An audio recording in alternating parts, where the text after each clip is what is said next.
അമേരിക്കയിലേക്ക് വിമാനം കയറാനൊരുങ്ങുന്ന RSS മേധാവി മോഹൻ ഭഗവതിനെ കാത്ത് അവിടെ ഒരു വലിയ വിവാദം പുകയുകയാണ്. വംശഹത്യാ പ്രതി രാജ്യം സന്ദർശിക്കേണ്ട എന്നതാണ് അവരുടെ പ്രധാന ആവശ്യം. വെറുമൊരു സാധാരണ വിദേശ സന്ദർശനമല്ല ഇത്. അന്താരാഷ്ട്ര തലത്തിൽ തന്നെ വലിയ നയതന്ത്ര ചർച്ചകൾക്ക് വഴിവെച്ചേക്കാവുന്ന ഒരു വലിയ നീക്കത്തിനാണ് united state commission of international religious freedom, അതായത് US മതസ്വാതന്ത്ര്യ കമ്മീഷൻ ആവശ്യപ്പെട്ടിരിക്കുന്നത്.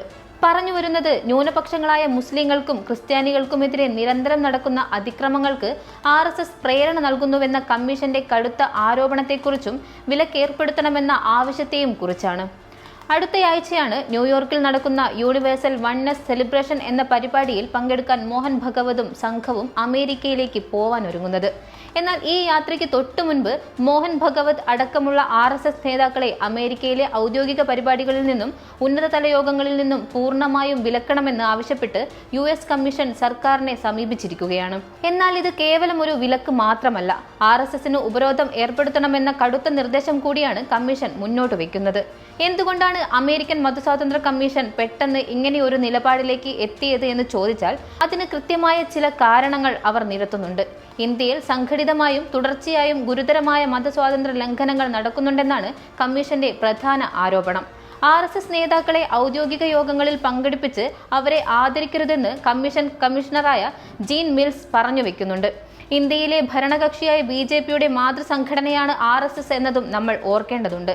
ന്യൂനപക്ഷങ്ങളായ മുസ്ലിങ്ങൾക്കും ക്രിസ്ത്യാനികൾക്കുമെതിരെ നിരന്തരം നടക്കുന്ന അതിക്രമങ്ങൾക്ക് RSS പ്രേരണ നൽകുന്നുവെന്നതാണ് കമ്മീഷന്റെ ആരോപണം.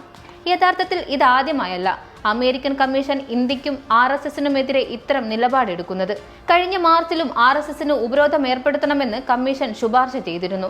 ഇന്ത്യയിലെ മതസ്വാതന്ത്ര്യം വൻതോതിൽ ചർച്ചയുടെ വക്കിലാണെന്നും അതിനാൽ തന്നെ ഇന്ത്യയെ പ്രത്യേക ആശങ്കയുള്ള രാജ്യങ്ങളുടെ അഥവാ CPC പട്ടികയിൽ ഉൾപ്പെടുത്തണമെന്നും ഇവർ അമേരിക്കൻ സ്റ്റേറ്റ് ഡിപ്പാർട്ട്മെന്റിനോട് ആവശ്യപ്പെടുന്നുണ്ട്. കഴിഞ്ഞ 4 വർഷമായി കമ്മീഷൻ ഈ ആവശ്യം തുടർച്ചയായി ഉന്നയിക്കുന്നുണ്ടെങ്കിലും അമേരിക്കൻ സ്റ്റേറ്റ് ഡിപ്പാർട്ട്മെന്റ് ഇതിന് ഔദ്യോഗികമായി ഇതുവരെ അംഗീകാരം നൽകിയിട്ടില്ല. കാരണം വൈറ്റ് ഹൌസിന് നയപരമായ ശുപാർശകൾ നൽകുന്ന ഒരു സ്വതന്ത്ര ഉപദേശക ഏജൻസിയാണ് ഈ മതസ്വാതന്ത്ര്യ കമ്മീഷൻ. അവരുടെ നിർദ്ദേശങ്ങൾ അതേപടി നടപ്പാക്കാൻ അമേരിക്കൻ ഭരണകൂടത്തിന് നിയമപരമായ ബാധ്യതയില്ല. അതിനാൽ തന്നെ ഇത്തവണ കമ്മീഷൻ തയ്യാറാക്കിയ വാർഷിക റിപ്പോർട്ടിൽ ഇന്ത്യയെ കൂടാതെ Pakistan, China, Russia, Saudi Arabia, Nigeria, വടക്കൻ കൊറിയ, അഫ്ഗാനിസ്ഥാൻ, മ്യാൻമാർ തുടങ്ങി 18 രാജ്യങ്ങളെയാണ് ഈ പ്രത്യേക കരുതൽ പട്ടികയിൽ ഉൾപ്പെടുത്താൻ ശുപാർശ ചെയ്തിരിക്കുന്നത്. ഇന്ത്യയിൽ നടപ്പിലാക്കിയ പൗരത്വ ഭേദഗതി നിയമം, മതപരിവർത്തന വിരുദ്ധ നിയമങ്ങൾ, ഗോവധ നിരോധന നിയമങ്ങൾ എന്നിവ പൗരന്മാരുടെ സ്വൈര്യ ജീവിതത്തെ പ്രതികൂലമായി ബാധിച്ചുവെന്ന് റിപ്പോർട്ട് ചൂണ്ടിക്കാണിക്കുന്നുണ്ട്.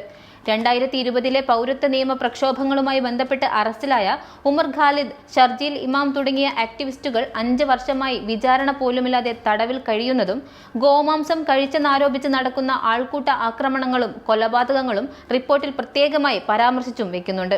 അമേരിക്കയിലെ ഈ നീക്കങ്ങൾക്ക് പുറമെ മറ്റൊരു തിരിച്ചടി കൂടി മോഹൻ ഭഗവതിനെ കാത്തിരിക്കുന്നുണ്ട്. US സന്ദർശനത്തിന് ശേഷം അദ്ദേഹം കാനഡ സന്ദർശിക്കാൻ പദ്ധതിയിട്ടിരുന്നു എന്നതാണ് വിവരങ്ങൾ.